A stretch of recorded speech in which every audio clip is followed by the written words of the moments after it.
ഇന്നൊരു മട്ടൻ ബിരിയാണിയാണ് കേട്ടോ. ഞാൻ എൻ്റെ ലൈഫിൽ ആദ്യമായിട്ടാണ് മട്ടൻ ബിരിയാണി ഉണ്ടാക്കുന്നത്.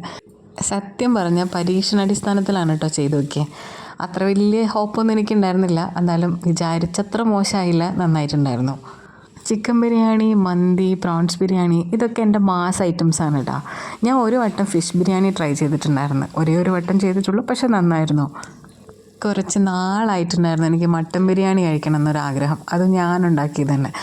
1-2 യൂട്യൂബ് വീഡിയോസും ഷോർട്സും ഒക്കെ റെഫറൻസ് വെച്ചിട്ടാണ് കേട്ടോ ഞാൻ ട്രൈ ചെയ്ത് തുടങ്ങിയത്.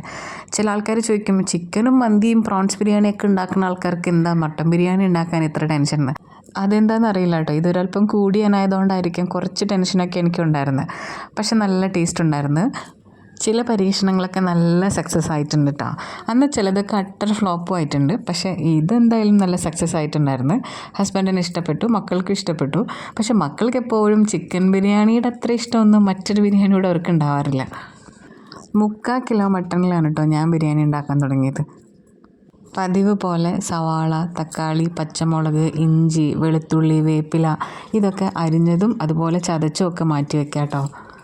പതിവ് പോലെ കുക്കർ അടുപ്പത്ത് വെച്ചിട്ട് സവാള വഴറ്റി കൊടുക്കാം.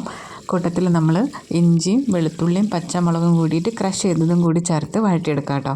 പിന്നെ നമ്മൾ ആവശ്യത്തിനുള്ള തക്കാളിയും ചേർക്കാം. കുറച്ച് മല്ലിയിലയും പുതിനയിലയും വേപ്പിലയും ചേർത്തിട്ട് നന്നായിട്ട് മിക്സ് ചെയ്ത് വെക്കാം.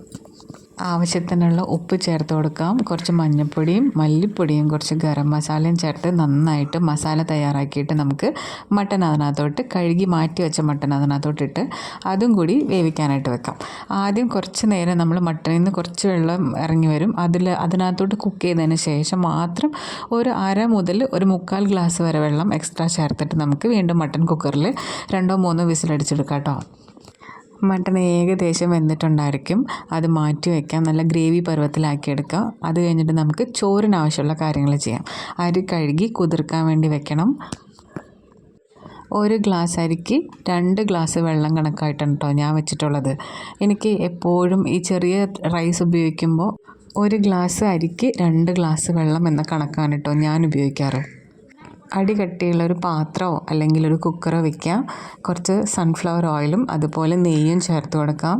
നമുക്കെന്നിട്ട് പട്ട, ഗ്രാമ്പൂ, ഏലക്ക, ജീരകം, 1-2 ബേ ലീഫും കൂടി ചേർത്തിട്ട് നന്നായിട്ട് വഴറ്റിയതിന് ശേഷം ഒരു പകുതി സവാള, 2 വെളുത്തുള്ളി, 1 പച്ചമുളക് ഇട്ടിട്ട് വഴറ്റിയെടുക്കാം കേട്ടോ.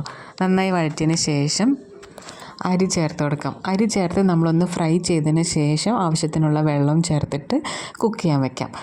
അതിന് ശേഷമാണ് കേട്ടോ നമ്മൾ ഈ മട്ടനും റൈസും കൂടി മിക്സ് ചെയ്തിട്ട് ദമ്മിടുന്നത്. അപ്പോൾ ഇത്രയുള്ളൂ കേട്ടോ പരിപാടി. ട്രൈ ചെയ്ത് നോക്കിയിട്ട് പറയണേ.